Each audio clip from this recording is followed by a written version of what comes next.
ये है कामधेनु भारत।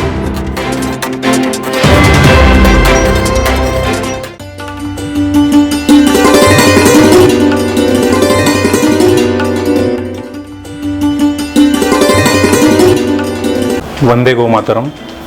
मैं वैद्य डॉक्टर नितिन संजय अंबटकर। मैं आपको इस जो कोरोना महामारी चल रही है हमारे देश में, अभी 2 लहरें आके गई हमारे देश में, जो नवंबर 2019 से हमारा देश ही नहीं पूरा विश्व इससे लड़ रहा है। उसमें सारी चिकित्सा पद्धतियाँ, मतलब एलोपैथी हो, आयुर्वेद हो, होम्योपैथी हो, या हमारी खुद की भारतीय चिकित्सा, जैसे हम बोलते हैं कि पंचगव्य आयुर्वेद, ये हमारे भारत की देन है पूरे विश्व को। ये सभी चिकित्सा पद्धतियाँ अपनी अपनी तरह से सभी प्रयासों में लगे हुए हैं और निरंतर सभी के तरफ से शोध पत्र आ रहे हैं, रिसर्च आ रहे हैं, बहुत सारी नई नई चीज़ें इसमें इंक्लूड हो रही है। तो उसी कड़ी में आगे जाकर जो हमारे अभी तक के 25 साल में गो विज्ञान के जो रिसर्च हुए हैं, जो पेटेंट हुए हैं, बायो एनहांसर का हो या एंटी माइक्रोबियल प्रॉपर्टीज़ का हो, तो उसी को सामने ले जाकर ये हम कोविड रुग्णों में या कोरोना के रुग्णों में या इम्यूनो कॉम्प्रेस जो पेशेंट रहते हैं उनमें कैसा हम अप्लाई कर सकते हैं, कैसे उसको हम यूटिलाइज कर सकते हैं, हमारी जो हमारा जो नॉलेज है उसको हम कैसे यूटिलाइज कर सकते हैं या लोगों को कैसा उसका लाभ दिला सकते हैं, उसके बारे में सोचा गया। तो काफ़ी मतलब डिस्कशन हुआ, सभी वैज्ञानिक लोग, फार्मेसी फील्ड के लोग हैं, सभी के साथ में डिस्कशन हुआ। उसके बाद में एक कंक्लूजन पे पहुँचे कि जो प्रस्तावित चिकित्सा पद्धति की मेडिसिन चल रही है पेशेंट्स को, पहली जो लहर थी हमारे देश में, तो कोई भी ऐसी एक पर्टिकुलर मेडिसिन किसी ने प्रिस्क्राइब करी है या जो बोल रहे कि ये मेडिसिन कोरोना के लिए है या पर्टिकुलर डिसीज के लिए, ऐसा कोई बोल नहीं सकता था या हम भी उसको क्लेम नहीं कर सकते थे। आज भले ही सभी पैथी की अलग अलग मेडिसिन निकल रही है या जो बोल रहे कि इससे इम्यूनिटी बढ़ती है या संक्रमण को थोड़ा रोका जा सकता है या लोगों को इम्यूनिटी हम बढ़ाने में, सरकार भी अब बोल रही है, आयुष मंत्रालय भी बोल रहा है कि इसको हम एज ए इम्यूनिटी बूस्टर ले सकते हैं। बीच में आयुष मंत्रालय ने काढ़ा या बाकी चीज़ें को प्रमोट किया। तो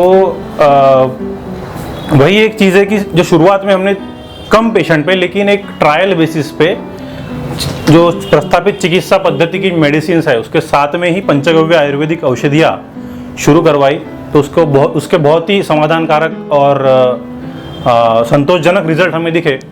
तो उसी कड़ी को सामने ले जाके आगे सेकेंड वेव में या बाकी लार्ज पॉपुलेशन में हमने उसको अप्लाई किया है, बहुत सारा डाटा भी कलेक्ट किया है, उसका रिसर्च वर्क भी चल रहा है। तो ये नागपुर की बात नहीं है, आपको शायद पता होगा कि वर्धा में या बाकी मल्टी सेंट्री स्टडी चल रही है आयुर्वेदिक दवाइयों की या पंचगव्य मेडिसिन की। तो भारत भर में जैसे हम बोलते हैं कि रिसर्च की बात करते हैं, हमें समाज मन को हम लगता है कि आयुर्वेद या पंचगव्य रिसर्च पे काम नहीं करता है या जो रूढ़िवादी है, जो पहले से लिखा गया है संहिताओं में या हमारे क्लासिकल टेक्स्ट में, उसी की हम ज़्यादा दोहराते बात करते हैं। लेकिन अगर देखा जाए ना कि अभी जो सेकंड वेव थी या फर्स्ट वेव से जो दवाइयाँ पेशेंट को हम दे रहे थे उसमें कौन सा रिसर्च हुआ था? जो भी हम बोलते हैं कि रेमडेसिविर हुआ है या आइवरमेक्टिन हुआ है, जो बांग्लादेश का प्रोटोकॉल चल रहा था, वो हमने वैसे के वैसे उठा के, मतलब अच्छा रिजल्ट मिल रहा है, लोगों को लाभ हो रहा है, तो हमने अप्लाई किया। तो वो टाइम पे हमने रिसर्च की बात नहीं करी। मतलब ये थोड़ा सा पक्षपाती बना दिखता है समाज मन में भी और सभी लेवल पे। तो हम हमारी ही चीज़ें, हमारा ही नॉलेज, हमारा ही जो धरोहर है, हमारी जो स्ट्रॉन्ग पॉइंट है, वो हम स्वीकार नहीं करते। आज चाइना ने या बाकी देशों ने खुद की जो चिकित्सा पद्धतियाँ है, चाइनीज ट्रेडिशनल मेडिसिन, उसको यूज़ करके अपने देश से काफ़ी हद तक इससे निजात पाई है, इस रोग से या बाकी भी जो संक्रमण हो रहे हैं। अभी आपको पता होगा कि ये कोरोना के बाद में अभी डेंगू आने वाला है या तीसरी वेव आ रही है। तो ये सभी चीज़ें चलने वाली है।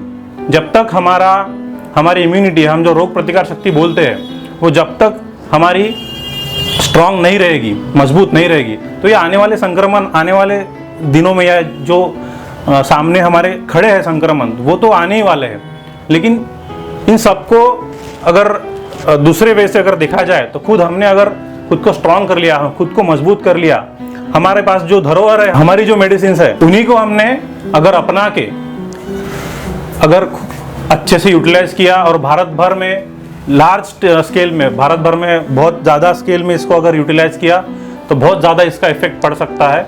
और शासकीय लेवल पे या समाज लेवल पे लोगों ने इसको भी एक्सेप्ट करना शुरू कर दिया है। बहुत अच्छे रिस्पॉन्ड भी मिल रहे हैं लोगों के। बहुत इनक्यूरेबल डिसीज 10-10, 15-15 साल से जो डिसीज क्योर नहीं होते हैं, लोग जिंदगी भर गोलियां खाते रहते हैं उसकी, वो डिसीज भी आज क्योर हो रहे हैं। मतलब जो हर पैथी की लिमिटेशन है। हम नहीं बोलते कि हम सभी डिसीज को अगर बोला जाए कि हम क्योर कर देते या कुछ जादू की छड़ी घुमा देते तो क्योर हो जाएगा, ऐसा नहीं है। तो हर पैथी की लिमिटेशंस है। मैं तो रादर बोलता हूँ कि हर आदमी की लिमिटेशंस है पैथी के अलावा। हर पैथी में जो लोग काम कर रहे हैं उनकी अलग अलग स्पेशलिटी है, तो वो अगर सामने आई तो एक समाज के लिए या मानव जाति के लिए बहुत अच्छा काम हो सकता है।